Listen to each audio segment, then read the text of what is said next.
नाज़रीन अस्सलामु अलैकुम। सफ़ा ऑनलाइन के ख़ास प्रोग्राम मुज़ाकरा में आपका खैर मक़दम। मैं हूं आपका मेज़बान मुनव्वर सुल्तान। गुज़श्ता दिनों नीट का रिज़ल्ट आया, पूरे मुल्क में खुशियां मनाई गई। और ख़ुशी क्यों ना हो, एक तवील मेहनत जदोजहद के बाद जब नतीजा सामने आता है तो ख़ुशी तो एक नेचुरल चीज़ है। ये ख़ुशी उन तमाम स्टूडेंट के लिए, उन तलबा के लिए थी जिन्होंने मेहनत की। साथ ही ये खुशी उन इदारों के लिए भी थी जिन इदारों ने बड़ी मोहब्बत और मेहनत से अपने बच्चों को इस लायक बनाया कि वो नीट जैसे मुश्किल टेस्ट को क्वालिफाई करें और फिर आइंदा खुद को एक अच्छी पोजीशन में देखने के काबिल हो। नाज़रीन, आज हम बात करेंगे एक मारूफ इदारा जो मुस्लिम मैनेजमेंट है, Shaheen group of institution, Bidar, Karnataka, जिसका नाम हमारे नाजरीन कई बार सुन चुके हैं। नेशनल मीडिया पे भी और उर्दू मीडिया में भी जिसकी खबरें आती हैं। नीट के हवाले से शाहीन का रिज़ल्ट बहुत ही शानदार रहा, बड़ी ज़बरदस्त कारकर्दगी का मुजाहरा किया। गुज़श्ता भी इसका रिज़ल्ट अच्छा था और इस बार उससे कहीं ज़्यादा अच्छा था। आज हम बात करेंगे इसी पे कि ये रिज़ल्ट कैसा रहा, इसके क्या माने निकाले जा सकते हैं, और ये जो मुसलमानों के दरमियान तालीमी तरक्की माशाअल्लाह हो रही है, इसको हमें किस नज़र से देखना चाहिए और हमें इन कोशिशों से क्या हौसला मिलता है। तो आइए हम बात करते हैं इस मौजू पे। और हमारे साथ इस वक्त मौजूद हैं दो अहम मेहमान, मौलाना मुस्तफ़ा नदवी मदनी साहब, जो मुख्तलिफ़ तालीमी इदारों के ज़िम्मेदार हैं और ख़ास तौर पर लखनऊ में हिफ्ज़ुल कुरान प्लस का एक सेंटर है जिसके आप ज़िम्मेदार हैं। और हमारे दूसरे मेहमान हैं मौलाना बरकत फ़लाही नदवी साहब, जो तालीम और तालीमी सरगर्मियों से भी वाबस्ता हैं और ख़ास तौर पर इस वक्त रियल इस्टेट में एक अहम कंपनी से जुड़े हुए हैं। लेकिन उनका तालीमी शौक़ पहले की तरह आज भी है, तालीम के लिए सोचते हैं और उनके जहन में भी तालीम के हवाले से बहुत से ख्वाब हैं। आज हम बात करेंगे अपने दोनों मेहमानों से और इस मौजू को समझने की कोशिश करेंगे। तो आगाज़ करते हैं मौलाना से। मौलाना, जो रिज़ल्ट आया, सबसे पहले हम चाहते हैं कि हमारे नाजरीन को बताएं कि ये रिज़ल्ट कैसा आया। नाज़रीन अस्सलामु अलैकुम वरहमतुल्लाहि वबरकातुह। सफ़ा ऑनलाइन ने अल्हम्दुलिल्लाह इससे पहले भी शाहीन का तारुफ़ कराया है, उसके मकासद के पेश नज़र, और अच्छा तारुफ़ रहा है। आज का ये प्रोग्राम बहुत अहम है। नीट का जो रिज़ल्ट आया है, शाहीन के बच्चों ने अल्हम्दुलिल्लाह बड़ी नुमायाँ कामयाबी हासिल की। 50 बच्चे तो ऐसे हैं जिनको 600 से ज़्यादा नंबरात हासिल हुए और 400 बच्चे ऐसे हैं जिन्हें इंशाअल्लाह उम्मीद है कि सरकारी स्कूलों में MBBS करने का पूरा मौका मिलेगा। 311 बच्चे ऐसे हैं जिन्होंने 500 से ज़्यादा मार्क्स हासिल किए और 542 बच्चे ऐसे हैं जिन्होंने 450 से ज़्यादा नंबरात हासिल किए। 801 बच्चे ऐसे हैं जिन्होंने 400 से ज़्यादा नंबरात हासिल किए और 2 बच्चियां हैं जिन्होंने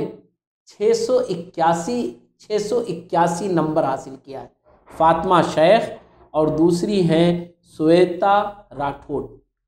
ये बहुत बड़ी कामयाबी है।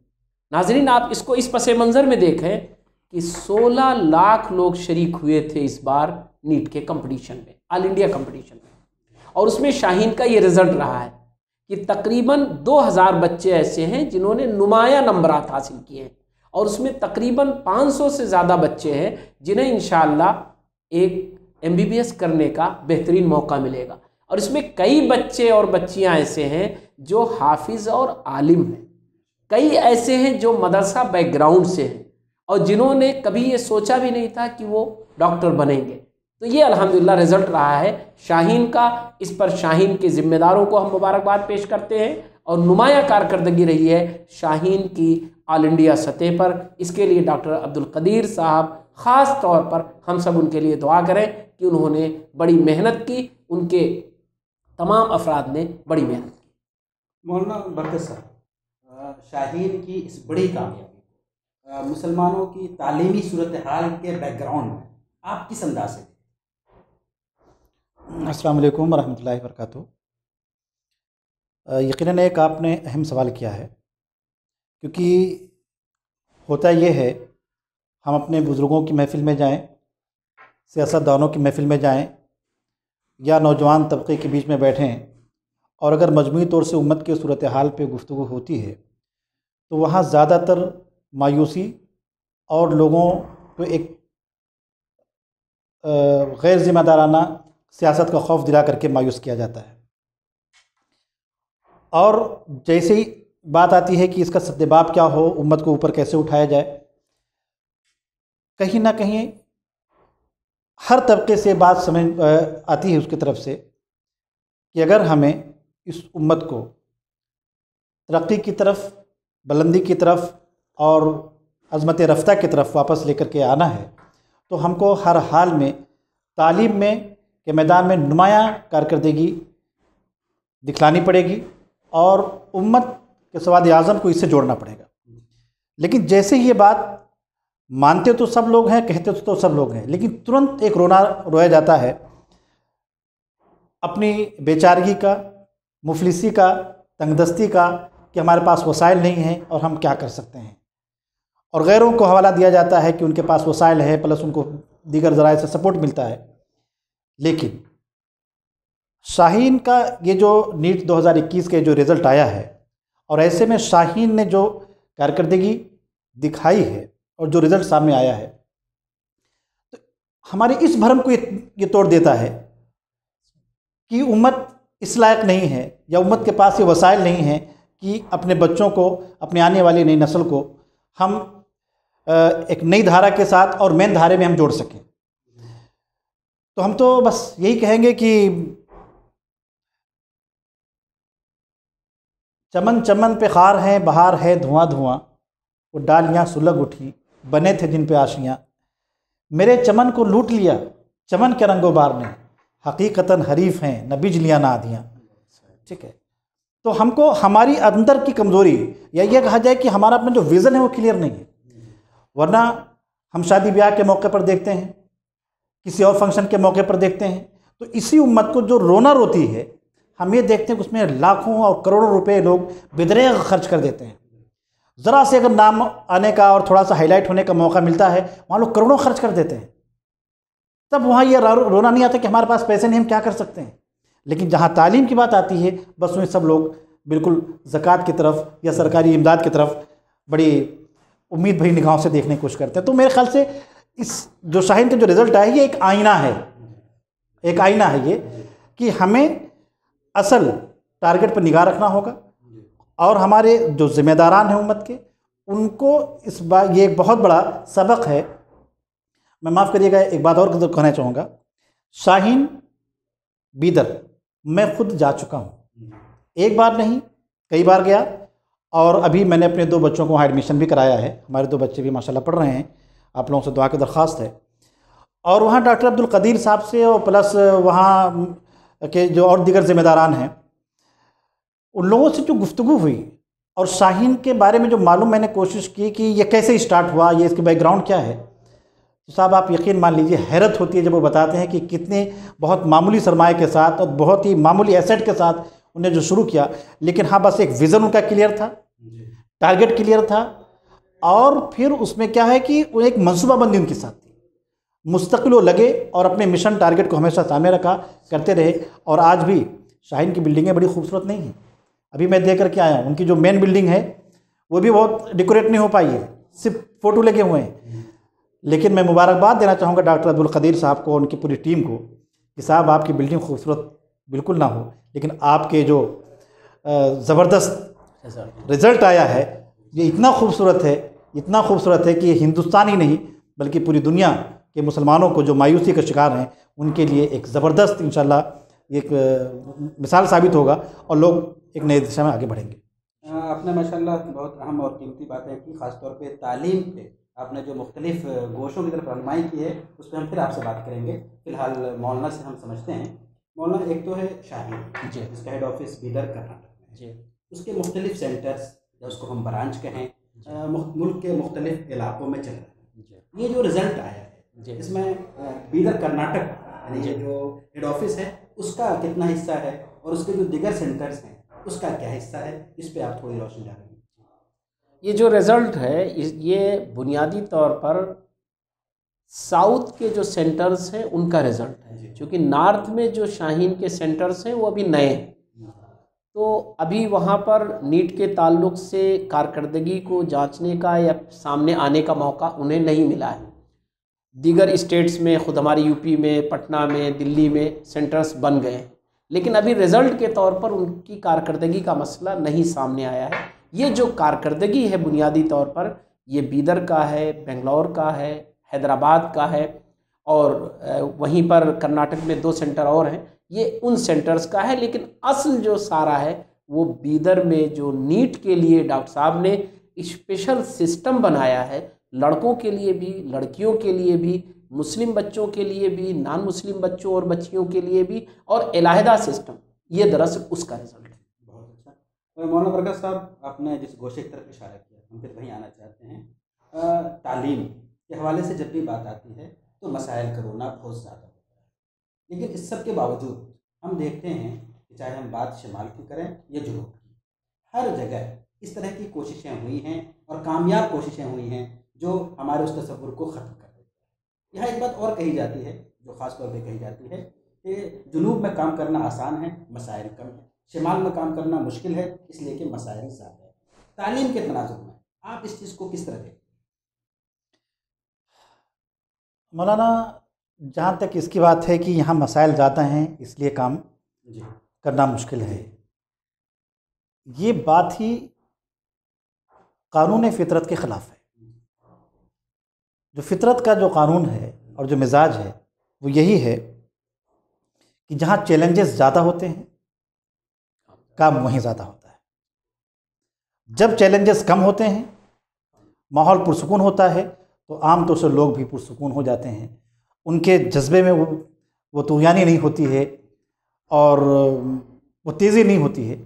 लेकिन जब चैलेंजेस बढ़ते हैं, अब इसके लिए हमारे जो नाज़रीन हैं तारीख़ से वाकिफ़ हैं, ठीक है, आप तारीख़ के हवाले से भी अगर आप देखेंगे, जब जब मसाइल बढ़े हैं, चैलेंजेस बढ़े हैं, हम अपने मुल्क की बात छोड़ दें, हम उन ममालिक की बात करें जहाँ बहुत ही ज़्यादा ख़तरनाक हालात हैं, वहाँ की हम जो कारकर्दगी मुख्तलिफ़ अंदाज से लोगों को देखते हैं, वो ज़बरदस्त चैलेंजेस के बावजूद भी ज़बरदस्त परफॉर्मेंस होती है। तो ये चीज़ की मतलब वहाँ पर काम, चूँकि माहौल है तो इसलिए वहाँ पर आसान है, और यहाँ चैलेंजेस ज़्यादा हैं इसलिए आसान नहीं है। मेरे ख़्याल से ये सबसे बड़ा धोखा है। ये हकीकत को समझना चाहिए कि चैलेंजेस ही हमको तो जगाते हैं। जब हम रास्ते से भटकते हैं, अल्लामा इकबाल ने कहा ना कि तुम दिए बाद मुखालिफ से ना घबराए उक़ाब, तुम दिए बाद मुखालिफ से ना घबराए उक़ाब, ये तो चलती है तुझे ऊंचा उड़ाने के लिए। तो ये मुखालफत के जो सैलाब आता है, जो चैलेंजेस ये आते हैं, ये हमको ऊंचा उड़ाने के लिए चलते हैं। और ऐसी बहुत सारी मिसाल आपके इसे यूपी में मौजूद है, ठीक है, हिंदुस्तान के बहुत सारे गोशों में मौजूद है, ठीक है। वक्त की कमी की वजह से मैं तफसील नहीं हो जाऊँगा, लेकिन इशारा आप समझ सकते हैं कि चैलेंजेस ही में काम करना आसान होता है। जी। तो जो मसाइल का रोना है, क्या ये बात कही जा सकती है कि मसाइल का रोना वो लोग रोते हैं जो काम करना नहीं चाहते, या इसके रीज़न ये है कि जो हमारी तालीमी कोशिशें हैं मसाइल के तनाजुर में, उसका सही तज्ज़िया हमारे पास नहीं है और वही पुरानी बातें रिपीट की जाती हैं, जिससे हौसले हमेशा पस्त होते हैं, ना कि उभरें? देखिए, बिल्कुल ये बात सही है कि यहाँ पर वसाइल की कमी नहीं। मेन चीज़ क्या है, सबसे पहली बात कि विज़न हमारा क्लियर नहीं है, और अगर विज़न क्लियर भी है तो लाहे अमल क्लियर नहीं है। कुछ लोग हौसला करके आगे बढ़ते हैं, लेकिन चूंकि उनके आसपास जो उनके दस्तबाजू जिनको बनना चाहिए, या उम्मत के उन लोगों को जो एक तरीके से कहा जाए लीडिंग पोजीशन में होते हैं, जिस तरीके से उनको ऐसे लोगों को सपोर्ट करना चाहिए, उम्मत का वो तबका जो माशी एतबार से अल्लाह ने उसको तवंगरी अता फरमाई है, उसको जिस तरीके से ऐसे लोगों की निशानदेही करके और उनको स्पेशल मदद देनी चाहिए, तो वहाँ देखा यह गया कि ज़्यादातर लोग क्या होता है कि विज़न को समझने ना समझने की वजह से, और प्लस वो लोग जो ये मंसूबा बनाते हैं, ये भी देखा गया कि वो अपने जज्बे में तो बहुत मुखलिस हैं, लेकिन वो अपनी बात दूसरों तक जहाँ से मसाइल हल किए जा सकते हैं वो वहाँ तक अपनी बात पहुँचा नहीं पाते हैं। और उन लोगों तक अप्रोच उन लोगों की ज़्यादा हो जाती है जो करते कुछ नहीं है, ढिढोरा ज़्यादा पीटते हैं। अब नतीजा क्या होता है कि अब वो हमारे चाहे मतलब हमारे साहिब सरोत लोग हों या दीगर और जिम्मेदारान हों, वो सही तज्जिया ना करते हैं, वो कर नहीं पाते या शायद करने की ज़रूरत नहीं महसूस करते, और ज़रा सी चकाचौंध में आकर के या ज़रा सी लापरवाही में वो ऐसे लोगों के साथ जुड़ जाते हैं जिनके पास कोई विज़न ही नहीं होता, और वो लोग पीछे रह जाते हैं जो वाकई काम करना चाहते हैं और काम कर रहे हैं, लेकिन वो अपनी बात पहुंचा नहीं पाते हैं। नतीजा क्या होता है कि फिर वो मायूसी के कहीं ना कहीं शिकार होते हैं और धीरे धीरे करके उनका जज्बा ठंडा होता चला जाता है। तो आज ज़रूरत इस बात की है, ये रिज़ल्ट हमें बात बता रहा है कि जो काम करने वाले लोग हैं वो अपने अंदर की झिझक पहली बात ख़त्म करें, कोशिश करें कि आपकी जो चीज़ है बहुत साफ गोई के साथ और बेधड़क आप बगैर झिझक के आप कहिए। आपको झिझक ख़त्म करनी होगी, झिझक नहीं ख़त्म करेंगे तो क्या है कि वो लोग हावी रहेंगे जो कुछ नहीं करने वाले लोग हैं, ठीक है ना। आप झिझक ख़त्म करें, वहाँ तक पहुँचें, और आपकी छोटी सी कामयाबी आप ही नहीं बहुत सारे लोगों के लिए रोल मॉडल होगी। जैसे शाहीन आज रोल मॉडल बनता जा रहा है, वसाइल की कमी में शुरू हुआ, आज बड़ी मतलब ये कहा जाए कि एक अक्सरियत पूरी उम्मीद निगाहों से देख रही है, हम भी देख रहे हैं, आप भी देख रहे हैं, और अल्लाह से दुआ भी है कि अल्लाह ताला नज़र बस से बचाए और इस पूरी टीम को और इस शाहीन को और बुलंदियों तक लेकर जाए और उम्मत को उस मकाम तक इसके ज़रिए पहुंचने का मौका मिले जहां से हम फिर से अपनी अज़मत रफ्ता को पा सकते हैं। मौलाना बरकत साहब की बात को आगे बढ़ाते हुए इस रिज़ल्ट से जो हमारे दूसरे इदारे हैं, ख़ास तौर पर उनके सेंटर्स और आम तौर पर जो दूसरे इदारे जो इसी कोशिश में हैं, उनके लिए क्या करें? ये मतलब हकीकत में बहुत अच्छा पैगाम है, हौसला मंदी का पैगाम है। जो उनके सेंटर्स हैं उन्हें इससे हौसला लेना चाहिए और उन्हें वही तरतीब अपनानी चाहिए कामयाबी के लिए जो शाहीन ने मुतय्यन कर रखी है, क्योंकि शाहीन ने तजर्बे के नतीजे में एक रिज़ल्ट दिया है, एक उसका रूट है। उस रूट को अच्छे से अपनाने का रिज़ल्ट ये होगा कि उसके सेंटर्स भी कामयाब होंगे, और शाहीन को भी इसमें अल्हम्दुलिल्लाह पूरा वो हेल्प करता है, उसे मज़ीद करना चाहिए। दीगर इदारों के लिए ये है कि दीगर इदारे अब इस तरह के मौके से फ़ायदा उठाने के लिए अपने बच्चों को मालूमात फ़राहम करें, असातिज़ा में मालूमात फ़राहम करें। बच्चे जो अपने मुस्तक़बिल के तालीमी मरहलों से नावाकिफ़ होने की वजह से रुक जाते हैं, उनके सामने ये मैदान लाएं कि नहीं, आपके लिए बड़ा मैदान है।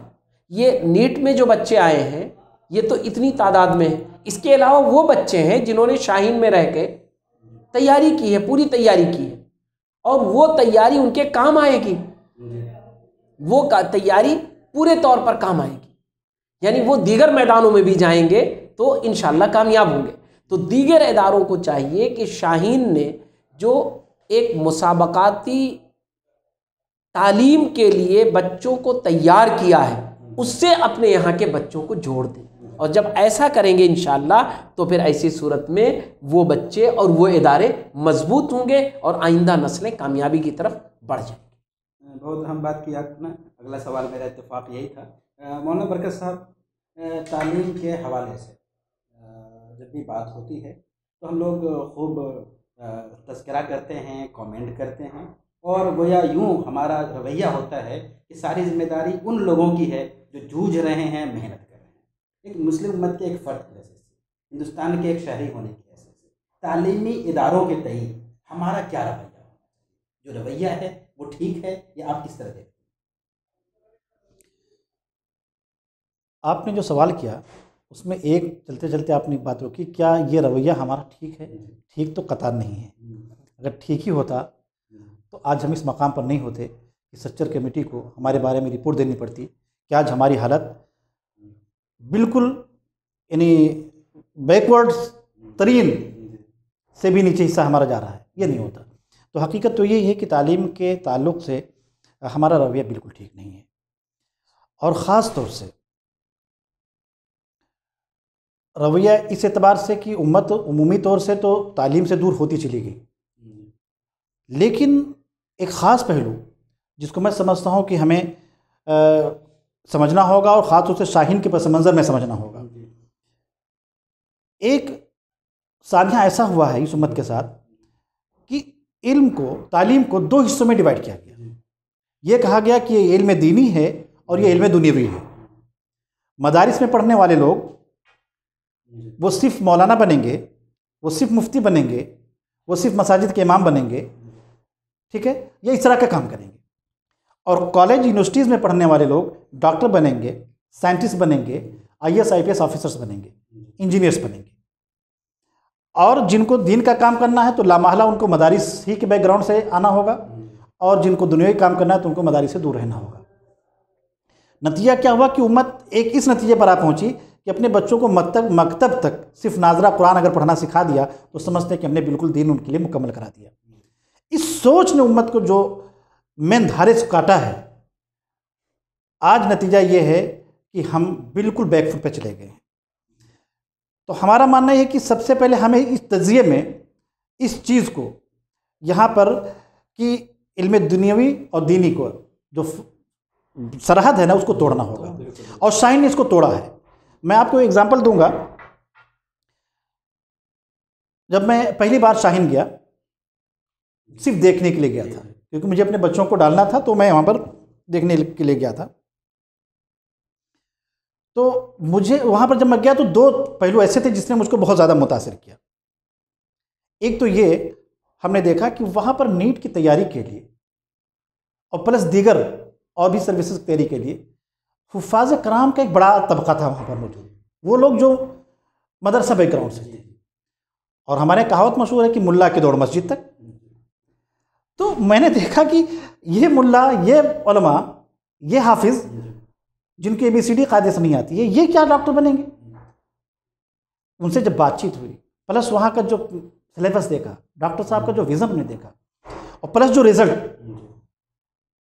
और रिज़ल्ट में भी ये देखा गया कि वो लोग जो बाकायदा हाई स्कूल इंटर करके आते हैं और फिर नीट के उसमें बैठते हैं या तैयारी करते हैं, उनकी परफॉर्मेंस, और वो लोग जो मदरसा बैकग्राउंड से या हाफिज़ होकर के आते हैं और वो कम वक्त में जितनी तेज़ी के साथ उसको कवर करते हैं, ज़मीन आसमान का फ़र्क है।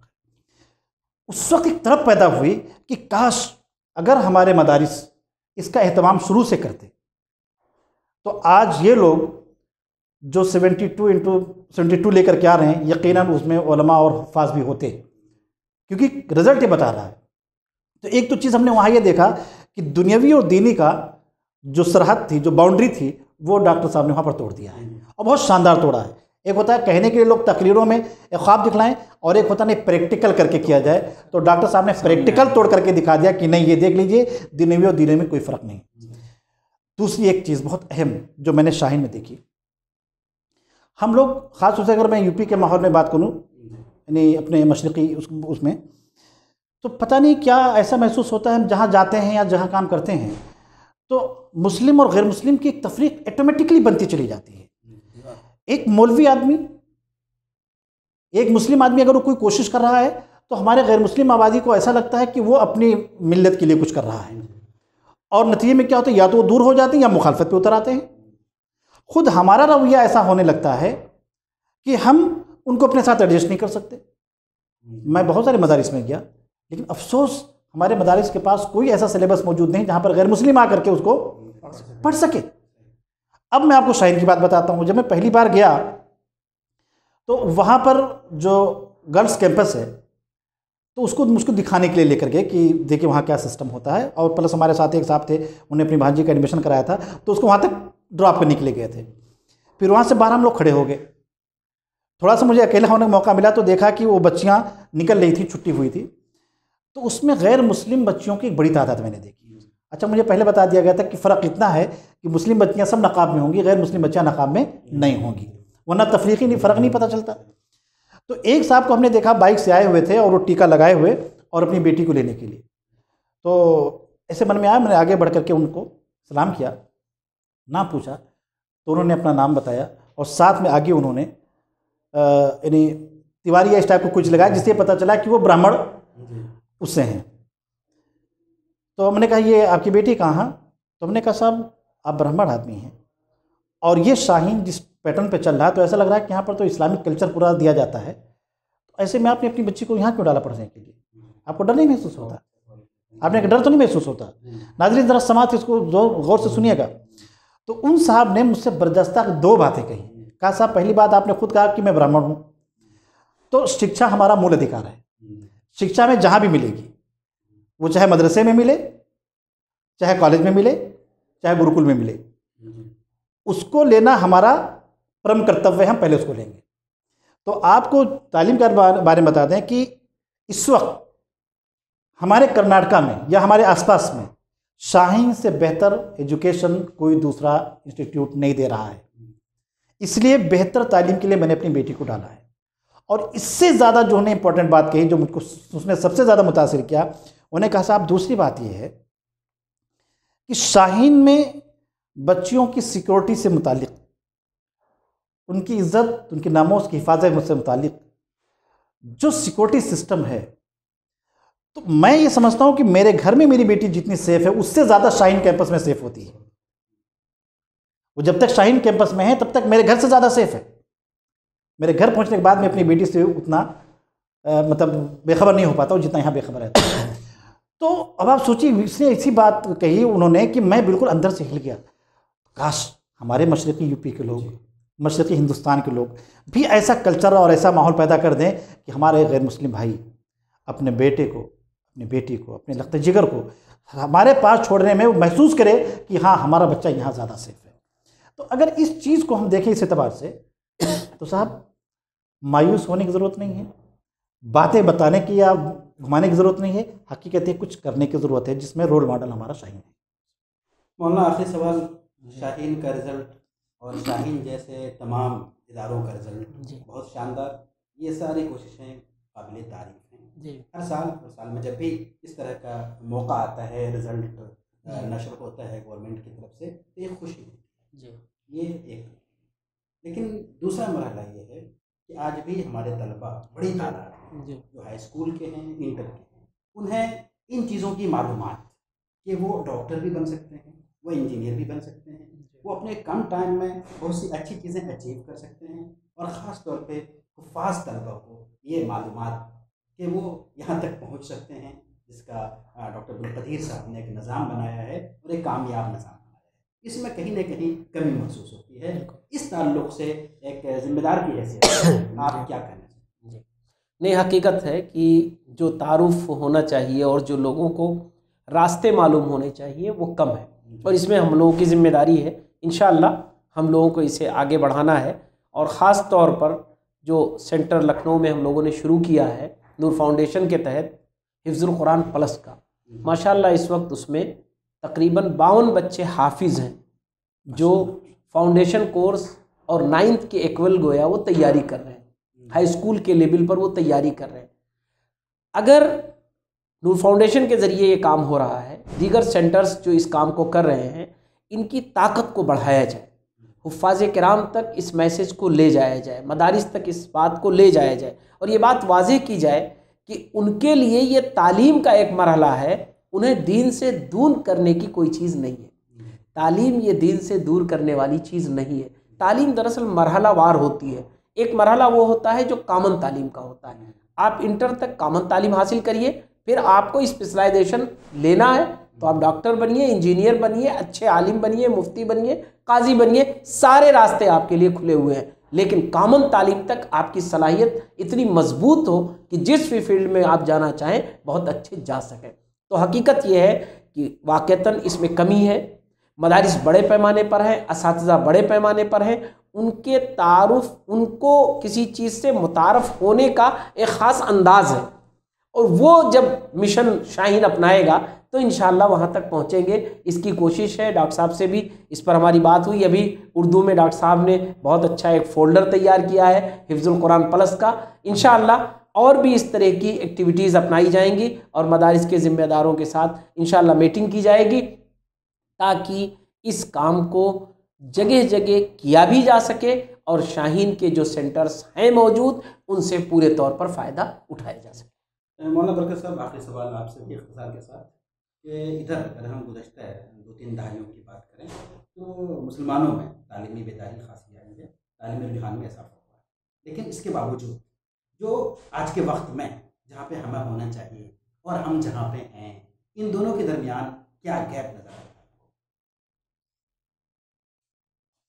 अल्हम्दुलिल्लाह, ये बात बिल्कुल आपने सही फरमाई कि उम्मत के अंदर बेदारी आई है, जी और चाहे वो सिविल सर्विसेज का मैदान हो जी या नीट का मैदान हो, हर जगह पर हमारे तलबा ने एक नुमायाँ कामयाबी हासिल की है।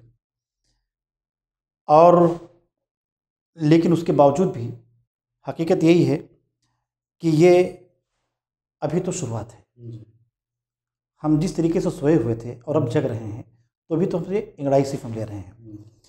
अब यहाँ पर जो गैप है वो तो मुझे ख्याल से बताने की ज़रूरत नहीं मुझे महसूस हो रही है, ज़बरदस्त है। लेकिन हाँ, एक बात मैं ज़रूर से कहना चाहूँगा कि ये जो कामयाबी मिली है, इस कामयाबी पर सबसे पहले तो हमें अल्लाह का शुक्र अदा करना चाहिए, और दूसरी बात ध्यान रखना ये चाहिए कि हम अपनी इस कामयाबी में इतने मगन ना हो जाएं कि हम आगे के अपने लाहे अमल को हम कमज़ोर कर बैठें। ख़ास तौर से शाहीन के ताल्लुक़ से चूँकि उस मामला हो रहा है, तो शाहीन के ज़िम्मेदारान से मैं स्पेशली दरख्वास्त करूँगा इस बात को लेकर कि यकीनन आप चाको चौबंद ज़रूर होंगे, लेकिन फिर भी तरक्की जो मिलती है उसी के साथ में ख़तरात और बढ़ते चले जाते हैं। आपको सिर्फ अपनी आँखें नहीं, कान ही नहीं, बल्कि हवा से खमसा अपने बिल्कुल आपको एकदम खुले रखने होंगे। और आगे जो मामला ये हो कि अभी जो आता है कि वो बच्चे जिन्हें 72 में 72 पूरे लिए हुए हैं, ये टैग शाहीन के साथ लगना चाहिए। और इंशाल्लाह हम सब लोग मिल करके न सिर्फ शाहीन का सपोर्ट करेंगे, बल्कि पूरी उम्मत को इस पर जगाना है, लेकर के आना है, और इंशाल्लाह ये टारगेट हम ज़रूर हासिल करेंगे। क्यों? ये हमारी मीरास है जो हमसे छीन गई थी। आपने हुई जो सवाल किया, तो ये जो गैप है, बस इस मीरास को लेने के लिए हमें उम्मत को जगाने की ज़रूरत है, और ख़ुद बजाय बहाने बनाने के हमें मैदान अमल में आकर के जो कुछ हो सकता है हमसे, हमें वो करने की ज़रूरत है। हम अपने मुंह से अगर हम पब्लिसिटी कर सकते हैं तो हमें करने की ज़रूरत है। हमें ऐसे लोगों की हौसला अफजाई कर सकते हैं तो हम हौसला अफजाई कर सकते हैं। अगर हम अपने पॉकेट से उनके लिए कुछ कर सकते हैं तो हमें वो करने की ज़रूरत है। हम बस एक चीज़ अपनी बात कहते ख़त्म करते हुए, अगर हम लोग ये तय कर लें कि हम उन इदारों की तो हम किफ़ालत करेंगे ही करेंगे, अपने महल्ले में, अपने आसपास में हम एक दो बच्चों को, वो बच्चे जो हाफिज़ हैं या आलिम हैं, या वो बच्चे जो हाफिज़ आलिम नहीं है लेकिन उनके अंदर तड़प है, ललक है, वो कर सकते हैं, हम उनकी किफ़ालत की जिम्मेदारी लें बड़ी खामोशी के साथ। एक दो सिर्फ अगर हम तैयार कर लें, एक महल्ले में, एक गाँव में, ठीक है, तो मैं ये समझता हूँ कि इंशाअल्लाह हम एक नहीं, एक से तो पूरा ख़ानदान और ख़ानदान से पूरा वो इलाका सराब होगा, और आगे चल करके ये मामला आएगा। तो हमें कुछ ना कुछ करने की ज़रूरत है बजाय बातें करने की। बहुत शुक्रिया नाजरीन, आज हम बात कर रहे थे शाहीन के रिज़ल्ट जो नीट से मुतल्लिक़ है उस मौजू पर, और इस ज़िम्न में हमारे दोनों मेहमानों ने तालीम के हवाले से जो बातें की हैं वो इंतहाई अहम हैं, काबिल तवज्जो हैं। हमें इन मौज़ूआत पे सोचना चाहिए। हमें जो अपना माइंड सेटअप है, जो हमारा नज़रिया बन चुका है तालीम के तई, उसमें हमें तब्दीली लाने की ज़रूरत है, और ख़ास तौर पर हमें तालीम के तई नए हिम्मत और हौसले के साथ इस मैदान में आगे बढ़ने की ज़रूरत है, और जिससे जो मुमकिन हो सके उसको कर गुजरने की ज़रूरत है। ये भी बहुत बड़ा मैदान है और इसकी भी जवाबदेही हमारे ज़िम्मे है। तो नाज़रीन, इसी के साथ हम सबको दीजिए इजाज़त। अल्लाह।